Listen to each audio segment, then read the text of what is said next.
Welcome to merit minds. So ఈ రోజుకు సంబంధించిన ముఖ్యమైన కరెంట్ అఫైర్స్ ఇష్యూస్ మనం ఈ సెషన్లో చూద్దాము. సో ఫస్ట్ ఆఫ్ ఆల్ మనకు కెన్యా దేశం వార్తల్లోకి వచ్చింది. సో కెన్యా ఎందుకు వార్తల్లోకి వచ్చింది అని అంటే Kenya recognises PIO is indigenous community. So first of all PIO అంటే ఎవరు? పిఐఓ అంటే person of India origin. Person of India origin అంటే తెలుగులో వీళ్ళనే మనము భారత సంతతి వ్యక్తులు అని పిలుస్తామన్నమాట. భారత సంతతి వ్యక్తులు, రైట్. సో మరి నిజం చెప్పాలంటే భారతదేశంలో ఏకపౌరసత్వం ఉంది, సింగిల్ సిటిజన్షిప్. అంటే ఉంటే భారతీయుడిగా ఉండాలి, లేదు అని అంటే మనకు వేరే ఏ దేశ పౌరసత్వమైనా స్వీకరించవచ్చు. అంతేగాని ఏకకాలంలో రెండు దేశాల పౌరసత్వం అనేది ఉండరాదు. సో అది భారత రాజ్యాంగం నిర్దేశించింది. బట్ కొన్ని దేశాల రాజ్యాంగాలు ఆ విధంగా మనకు లేవు. ఫర్ ఎగ్జాంపుల్ ఆస్ట్రేలియా 2 కంట్రీస్ సిటిజన్షిప్ను, పౌరసత్వాన్ని అంగీకరిస్తుంది. అయితే భారత్ ఆ విధంగా అంగీకరించదు. సో భారత పౌరసత్వాన్ని మనం బ్రిటిష్ నుంచి స్వీకరించినాము. అయితే సింఘ్వి అనే కమిటీ సూచన మేరకు పర్సన్ ఆఫ్ ఇండియన్ ఆరిజిన్ అంటే ఒకప్పుడు భారతీయులుగా ఉండి విదేశాలకు వెళ్ళిన వాళ్ళు, భారత సంతతి వ్యక్తులకు సంబంధించి కొన్ని రకాల మినహాయింపులు అనేవి ఉంటాయి. విదేశీయులకు దక్కని కొన్ని రకాల మినహాయింపులు ఉంటాయి. హక్కులకు సంబంధించి అయితే అందరికీ సమానంగానే ఉంటాయి, రైట్. అయితే భారతీయ పౌరులకు ఉండే ప్రాథమిక హక్కులు, అన్ని రకాల ప్రాథమిక హక్కులు వర్తిస్తే విదేశీయులకు కానీ భారత సంతతి వ్యక్తులకు కానీ కొన్ని వర్తించవు. బట్ ఆస్తుల సేకరణకు సంబంధించి, ఇన్వెస్ట్మెంట్లకు సంబంధించి కొన్ని వెసులుబాట్లు పర్సన్ ఆఫ్ ఇండియన్ ఆరిజిన్స్కి ఉంటాయి. సో ఇది యాక్చువల్గా ప్రవాస భారతీయులు ఇట్లాగా మనం చెప్పుకోవచ్చు. సో మరి ఇప్పుడు మనకెందుకు వార్తల్లో ఉంది అంటే ఇలాంటి పర్సన్ ఆఫ్ ఇండియన్ ఆరిజిన్ వీళ్ళను మనకు ఏ దేశం ఇండిజినస్ ట్రైబ్స్ అంటే స్థానిక గిరిజన సామాజిక వర్గానికి చెందిన వాళ్ళుగా గుర్తింపునిచ్చిన ఆఫ్రికా ఖండపు తొలి దేశం ఏది అని అడుగుతారు. కెన్యా దేశం ఈ గుర్తింపును మనకు ఇచ్చింది. సో కెన్యా ఆఫ్రికన్ కాంటినెంట్లో ఉన్న సంగతి మనకు తెలిసింది. కెన్యా రాజధాని నైరోబి. సో ఇక్కడే మనకు 2 అంతర్జాతీయ సంస్థలు కూడా ఉంటాయి. ఒకటి UNEP, United Nations environment programme, ఐక్యరాజ్య సమితి పర్యావరణ కార్యక్రమం. చాలామందికి ఈ ఆర్గనైజేషన్ పైన అవగాహన ఉన్నది. సో ఇది మనకు June 5, 1972లో ఎస్టాబ్లిష్ చేశారు. ఇది కాకుండా మనకు యుఎన్ హ్యాబిటేట్ అని కూడా ఉంటుంది. యుఎన్ హ్యాబిటేట్ అంటే ఐక్యరాజ్య సమితి ఆవాసానికి సంబంధించిందనమాట. 2 ఆర్గనైజేషన్స్ కూడా మనకు కెన్యాలోని నైరోబీలో ఉంటాయి, రైట్. సో మరి ఇండిజినస్ కమ్యూనిటీ అంటే స్థానికులుగానే గుర్తించిన, స్థానికులకు ఉండే హక్కులని కూడా ఉంటాయి మనకు. మనం ఇలాంటి ఇండిజినస్ అనే పదం మరెక్కడ చూస్తాము అని అంటే August 9th సంబంధించి చూస్తాం. August 9th ఎందుకంటే ప్రతి ఏడాది August 9th నాడు మనకు ఇంటర్నేషనల్ ఇండిజినస్ ట్రైబ్స్ డే అంట. అంటే ప్రతి దేశంలో కూడా అక్కడే భూమిపుత్రులుగా, అక్కడే పుట్టి అక్కడే పెరిగి ఇంకా కొనసాగుతున్న గిరిజన సామాజిక వర్గాలు ఉన్నాయి. వాళ్లకు గుర్తింపునిచ్చిన రోజే ఇండిజినస్ ట్రైబ్స్ డే అని అంటాం. August 9th అనేది Nagasaki day, international indigenous tribes డేగా కూడా నిర్వహిస్తూ ఉంటాం. ఇదే August 9th మనకు 1925లో ఒక గొప్ప సంఘటన కూడా జరిగింది. సో భారత చరిత్రలో మనకు ఈ భారత జాతీయోద్యమ చరిత్రలో ఇంపార్టెంట్గా భావించే కకోరి సంఘటన, కకోరి అనే ఒక ఇన్సిడెంట్ మనకు 1925 August 9th జరిగింది మనకు, రైట్. బాగా ఇంపార్టెంట్ అన్నమాట. సో ఇది మనకు తొలి అంశము, చాలా ఇంపార్టెంట్. ఏ దేశం ఇటీవలే భారత సంతతి వ్యక్తులను తమ స్థానిక ప్రజలుగా గుర్తించింది అని అడుగుతారు. కెన్యా దేశం గుర్తించింది, రైట్. సో మనకు ఆఫ్రికా దేశం ఏది అని అడిగినా కూడా ఆన్సర్ చెప్పాల్సి ఉంటుంది. అండ్ నెక్స్ట్ వచ్చేసి మనకు సౌదీ అరేబియా. సో ఇటీవల ఒకటి చూసినా మనం ఈ సెషన్లో కూడా నేను ఒక దాంట్లో డిస్కస్ చేసినాను. అంటే గత లాస్ట్ క్లాసెస్లో ఈ మెక్కా జాయింట్ డిఫెన్స్ అగ్రిమెంట్ అని ఒకటి కుదిరింది.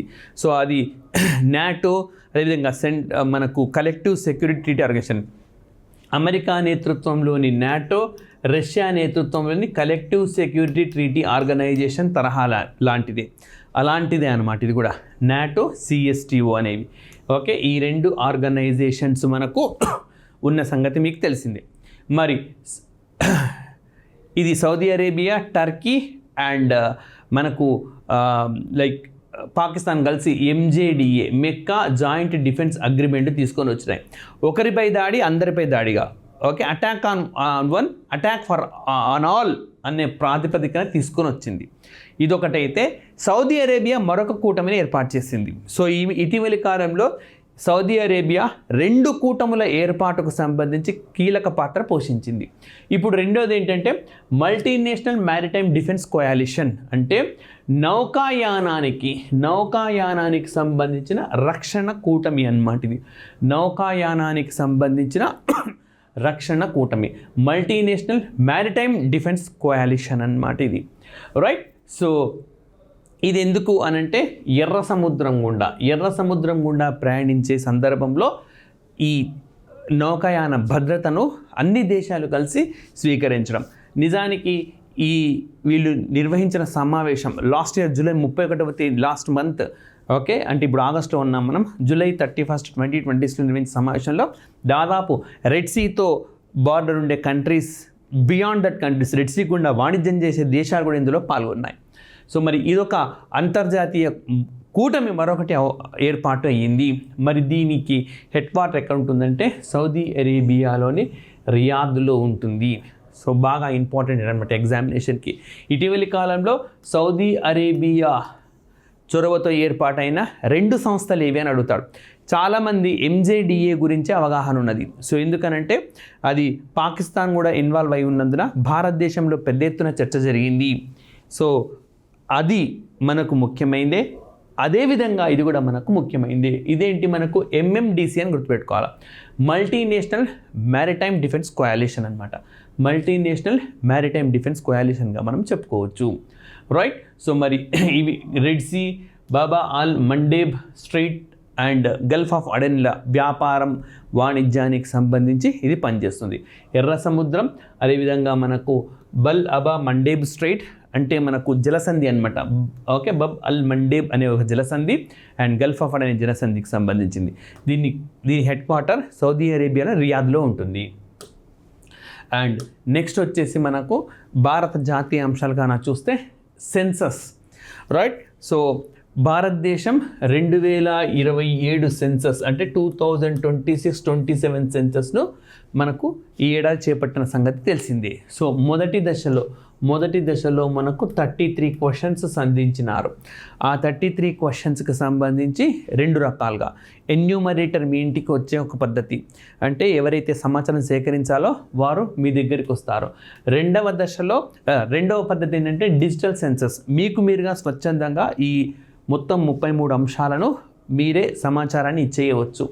సో ఈ విధంగా మనకు మొదటి దశలో 33 క్వశ్చన్స్ అయితే రెండవ దశలో 40 క్వశ్చన్స్ తోటి ఈసారి రాబోతున్నారు.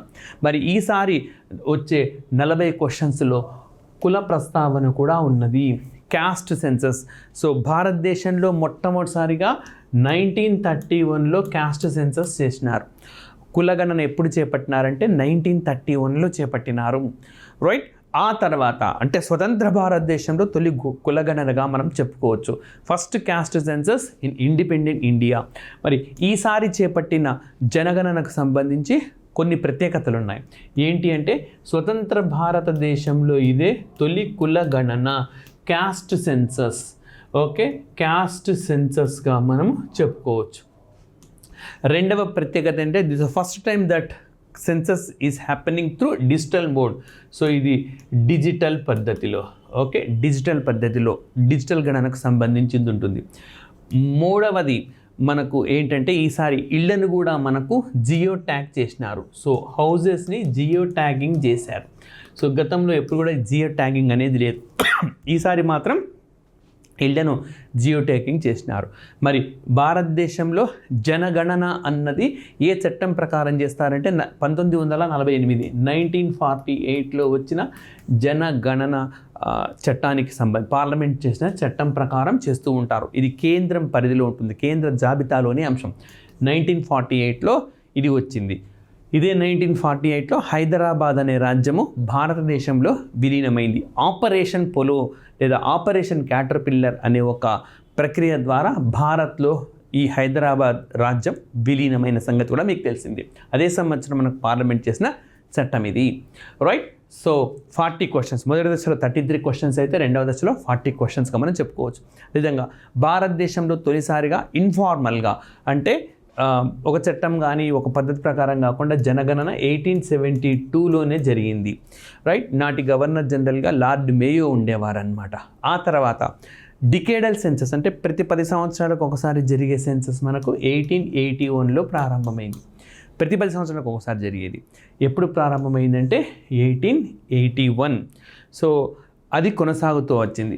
మన లెక్కను చూస్తే 2021లో జరగాల్సి ఉండింది. బట్ అప్పుడు కోవిడ్ రెస్ట్రిక్షన్స్ ఇవన్నీ నేపథ్యంలో వాయిదా వేస్తూ ఎట్టకేలకు 2026-27లో మనకు ఇది అమలులోకి వచ్చింది. సో జనగణనకు సంబంధించిన అంశం ఇది రెండవ విడత ప్రారంభమైంది. ఓకే, అండ్ నెక్స్ట్ వచ్చేసి మనకు కేరళ అనే రాష్ట్రం ఇక మనకు కేరళంగా మారబోతున్నది. సో కేరళ రాష్ట్రం, ఓకే, కేరళ రాష్ట్రం కేరళంగా మారబోతున్నది. మరి రాష్ట్రం పేరు మార్పుని ఎవరు మార్చగలరు అంటే పార్లమెంటు మార్చగలరు. ఓకే, ఒక రాష్ట్రం పేరును పార్లమెంట్ మారుస్తుంది. రైట్, సో మరి ఏ ప్రక్రియ ఏంటి అంటే రాష్ట్రపతి ముందస్తు అనుమతి అవసరం.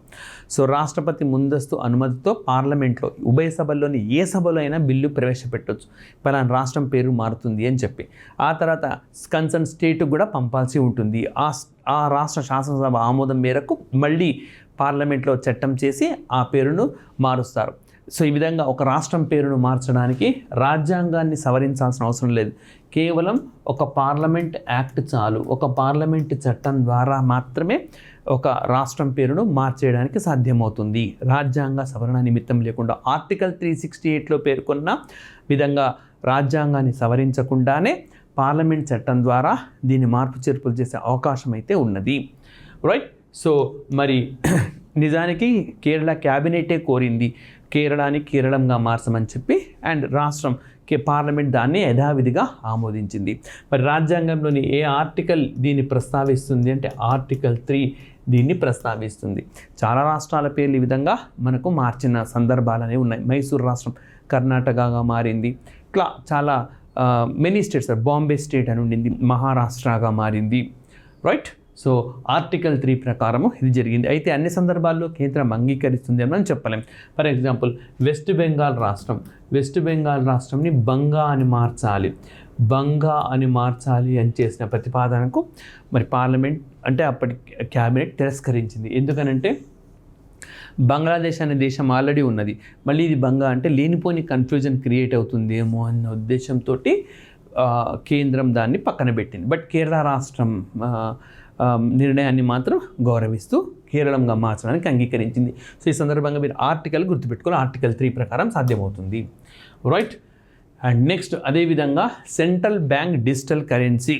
సో ఇది వార్తల్లోకి వచ్చింది మనకు, central bank digital currency.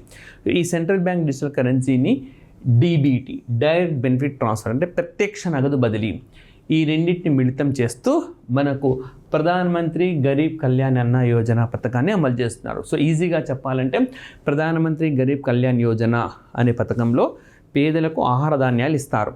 So మనకు అంత్యోదయ అన్న యోజనలో అంటే poorest of the poor, okay, పేదలకు 35 కిలోలు ఒక కుటుంబానికి. అండ్ ఆ తర్వాత ఎన్ఎఫ్ఎస్ఏ ప్రకారం ఎవరైతే రేషన్ ధాన్యానికి అర్హులో వాళ్ళకు ఒక మనిషికి ఒక 5 కిలోల చొప్పున ఆహార ధాన్యాలను అందిస్తారు. ఇది పథకం అన్నమాట. లాక్డౌన్ టైంలో ప్రారంభమైన పథకం ప్రధానమంత్రి గరీబ్ కళ్యాణ్ యోజన. రైట్, సో 2013లో వచ్చిన నేషనల్ ఫుడ్ సెక్యూరిటీ యాక్ట్, జాతీయ ఆహార భద్రతా చట్టం ప్రకారము ఎవరికి అందాలో వాళ్ళకి అదనంగా అందే ఆహార ధాన్యాలుగా వీటిని మనం చెప్పుకోవచ్చు. సో ఇప్పుడు డైరెక్ట్ బెనిఫిట్ ట్రాన్స్ఫర్, ప్రత్యక్ష నగదు బదిలీ. సో ఈ ప్రత్యక్ష నగదు బదిలీలో డైరెక్ట్గా వాళ్ళ అకౌంట్లకే వెళ్ళిపోతాయి. Next CBDC, central bank digital currency. So ఇది మనకు ఒక డిజిటల్ కరెన్సీ అండ్ అంటే వర్చువల్ కరెన్సీ అనమాట, కంటికి కనపడదు. సో దాన్ని మెల్లిమెల్లిగా ప్రవేశపెట్టడంలో భాగంగా ఈ కరెన్సీని ఉపయోగించి ఈ పథకం ప్రకారము ప్రత్యక్ష నగదు బదిలీని ఉపయోగించి లబ్ధిదారులకు మేలు చేకూర్చున్నారు. సో మరి మొట్టమొదటగా ఇది ఎక్కడ అమల్లోకి వచ్చింది, ఏ కేంద్ర పాలిత ప్రాంతంలో అంటే చండీగఢ్ అండ్ దాద్రా నగర్ హవేలీ, ఈ కేంద్ర పాలిత ప్రాంతాల్లో దీన్ని అమలు చేసినారు. సో ఎగ్జామ్కు బాగా ఇంపార్టెంట్, ఇవన్నీ కూడా గుర్తుపెట్టుకోవాలి. మరి ఇంకా దీనికి సంబంధించి క్వశ్చన్స్ చెప్తాను. సిబిడిసి అంటే సెంట్రల్ బ్యాంక్ డిజిటల్ కరెన్సీని ఉపయోగించి మొట్టమొదటిసారిగా ఈ రేషన్ బియ్యాన్ని ఆహార ధాన్యాలను పేదలకు ఇవ్వడం ఏ కేంద్రపాలిత ప్రాంతంలో ప్రారంభించినారంటే చండీగఢ్, దాద్రా అండ్ నగర్ హవేలీ చూసినాం. కానీ ఏ రాష్ట్రంలో దీన్ని ఇంట్రడ్యూస్ చేసినారు మొదటిసారిగా అంటే ఇది మొట్టమొదటిసారిగా మనకు గుజరాత్ రాష్ట్రంలో గతంలోనే మనకు ఇంప్లిమెంట్ చేశారు. అదేవిధంగా ఈ సిబిడిసి అంటే సెంట్రల్ బ్యాంక్ డిజిటల్ కరెన్సీని ఉపయోగించుకొని మొట్టమొదటిసారిగా ఎక్కడి మున్సిపాలిటీ లేదా నగరపాలక సంస్థలో చెల్లింపులను ప్రారంభించినారంటే పాట్నా మున్సిపాలిటీ. ఓకే, పాట్నా మున్సిపాలిటీలో already CBDC CBDC central bank digital కరెన్సీని ఇంట్రడ్యూస్ చేసినారు. రైట్, ఇది రెండవది మనకు. ఇంకా మూడవదిగా మనకు పరిశీలిస్తే డీబీటీ గురించి. Direct benefit transfer. మరి ఈ డైరెక్ట్ బెనిఫిట్ ట్రాన్స్ఫర్ అనేది మనకు 2013లో ప్రారంభమైంది. ఇదే 2013లో ఎన్ఎఫ్ఎస్ఏ చట్టం కూడా వచ్చింది, national food security act. Right, జాతీయ ఆహార భద్రతా చట్టం. ఇప్పుడు ఇందులో భాగంగానే ప్రధానమంత్రి గరీబ్ కళ్యాణ్ యోజన అన్నమాట. అందులో భాగంగా ఉన్నది ఇది. విధానం అయితే ఇది పార్లమెంట్ చట్టం అయితే అందులో అదొక పథకం. సో అన్ని 2013తో ముడిపడినవి. 2013 జనవరి 1న ఉమ్మడి ఆంధ్రప్రదేశ్లో ఉమ్మడి తూర్పుగోదావరి జిల్లాలో మనకు ప్రత్యక్ష నగదు బదిలీ ప్రారంభమైంది. రైట్, సో మరి ఇదే 2013 సంవత్సరంలో మనకు కార్పొరేట్ సోషల్ రెస్పాన్సిబిలిటీ, కార్పొరేట్ సామాజిక బాధ్యత అనే చట్టం వచ్చింది. ప్రపంచంలోనే ఈ తరహా చట్టం తీసుకొని వచ్చిన తొలి దేశం మన భారతదేశం. ఏ దేశం కూడా దీన్ని తీసుకురాలేదు. కార్పొరేట్ సంస్థలకి సామాజిక బాధ్యతను ఆపాదిస్తూ తీసుకొని వచ్చిన చట్టం కార్పొరేట్ సోషల్ రెస్పాన్సిబిలిటీ అని పేరుతో పిలుస్తుంటారు. ఇదే 2013లో మనకు చేతితో మనము పారిశుద్ధ పనులు చేయడాన్ని నిషేధించినారు. Human scavenging. హ్యూమన్ స్కావెంజింగ్ అంటే చేతితో పారిశుద్ధ పనులు చేయడాన్ని నిషేధిస్తూ చట్టం చేసిన సంవత్సరం ఏదంటే 2013 సంవత్సరం. పూర్తి స్థాయిలో ఇంకా ఇది అమల్లోకి రాలేదు. సో మరి ఇప్పుడు ఈ విషయం మనకు కేంద్ర పాలిత ప్రాంతంలో అమలు చేస్తున్న నేపథ్యంలో ఈ బిట్స్ అన్ని కూడా మనకు ఇంపార్టెంట్గా చెప్పుకోవచ్చు. రైట్, అండ్ నెక్స్ట్ వచ్చేసి మనకు IISc, Indian institute of science, Bengaluru కేంద్రంగా పనిచేస్తూ ఉంటుంది. సో వీళ్ళు మనకు ఇక్కడ ఐఐఎస్సిలో పురుడు పోసుకున్న స్పైర్ ల్యాబ్ అనేది మనకు ఆర్ట్ పార్క్ అండ్ గూగుల్తో కలిసి వాణి అని చెప్పుకోవాలి. శ్రావణి అని కూడా వాణి అంటే వచనము, పలుకు. సో అనే ఒక డిజిటల్ మనకు లాంగ్వేజ్ యాప్ని తీసుకొని వచ్చింది. సుమారుగా 65 లాంగ్వేజెస్, భారతీయ భాషలకు సంబంధించి ఇది పనిచేస్తూ ఉంటుంది. Multilingual model trained for automatic speech recognition. So స్వయంచాలకంగా ఆ టెక్స్ట్ని గుర్తించగలుగుతుంది. 65 ఇండియన్ లాంగ్వేజెస్. అదేవిధంగా డయాలెక్టస్ అంటే మనకు ఒక్కొక్క ప్రాంతంలో ఒక్కొక్క పద్ధతిలో మాట్లాడతారు. తెలుగులో చెప్పాలంటే మాండలికం అంటాం. సో ఇన్ని మాండలికాలను గుర్తించవచ్చు. ఇప్పుడు తెలుగు భాషనే తీసుకుంటే ఒక పదాన్ని మనం రాయలసీమ ప్రాంతంలో ఒకలాగా, తెలంగాణ ప్రాంతంలో ఒకలాగా, ఆంధ్ర ప్రాంతంలో ఒకలాగా, శ్రీకాకుళం, విజయనగరం ప్రాంతాల్లో మరొకలాగా పలుకుతూ ఉంటారు. సో ఆ విధంగా మాండలికాలను గుర్తించే సామర్థ్యం దీనికి ఉంటుంది. రైట్, సో మరి మొత్తం మన భారత రాజ్యాంగంలో 8వ షెడ్యూల్లో 22 భాషల గుర్తింపు ఉంది. అందులో 20 భాషలను ఇది కవర్ చేయగలుగుతుంది. And 45 regional languages and dialects అంటే 45 ప్రాంతీయ భాషలు అండ్ 20 షెడ్యూల్డ్ లాంగ్వేజెస్ ఉన్నాయి. ఇందులో 45 అంటే 22లో 2 లేవు. 20 భాషలు, 45 స్థానిక భాషలు అండ్ మాండలికాలు అన్నమాట. అంటే రాజ్యాంగ గుర్తింపు లేనివి. రైట్, అండ్ మనం వాణి డేటా సెట్ అనే పేరుతో దీన్ని అందుబాటులోకి తీసుకొని వచ్చినారు. రైట్, సో మరి ఇక్కడ ఇండియన్ ఇన్స్టిట్యూట్ ఆఫ్ సైన్స్ అనేది మనకు 1909లో ఏర్పాటు అయిన సంస్థ, 1909. రైట్, చాలా ఇంపార్టెంట్. మనకు మింటో మార్లే రీఫార్మ్స్ వచ్చిన సంవత్సరం. మింటో మార్లే భారతదేశం నుంచి మొట్టమొదటిసారిగా ఎగ్జిక్యూటివ్లో అంటే కార్యనిర్వాహక వర్గంలో స్థానం కల్పించింది భారతీయులకు తొలిసారిగా ఎప్పుడు అంటే మింటో మార్లే సంస్కరణలోనే ప్రవేశాన్ని కల్పించినారు.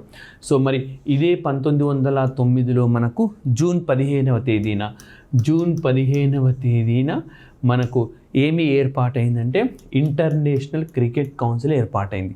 ఎప్పుడు 1909 June 15th. So June 15th అన్న ప్రతిసారి మీకు 3 ఆర్గనైజేషన్స్ గుర్తుకు రావాలా.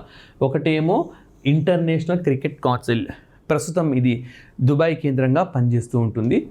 15th June 1909. అదేవిధంగా ఇదే 15th జూన్ 1964లో G77 ఏర్పాటైంది. G77. ఇదే 15th జూన్ 2001లో షాంఘాయ్ కోఆపరేషన్ ఆర్గనైజేషన్, షాంఘాయ్ సహకార సంస్థ అనేది ఏర్పాటైంది. సో ఈ ఇండియన్ ఇన్స్టిట్యూట్ ఆఫ్ సైన్స్ 1909లో ఏర్పడింది IISc అనేది. అండ్ ఈ IISc అనేది మనకు స్వామి వివేకానంద సూచన మేరకు టాటా సంస్థ ఏర్పాటు చేసింది బెంగళూరు కేంద్రంగా. సో మనకు అంతర్జాతీయ ర్యాంకింగ్స్ ఇచ్చే ప్రతి దాంట్లో కూడా మనకు స్థానాన్ని సంపాదించుకునే విద్యా వ్యవస్థ ఏదంటే IIScగా మనం చెప్పుకోవచ్చు. రైట్. సో ఇవి మనకు ఈ రోజుకు సంబంధించిన ముఖ్యమైన కరెంట్ అఫైర్స్. మరిన్ని అంశాలతో నెక్స్ట్ సెషన్లో కలుద్దాం. Thank you very much.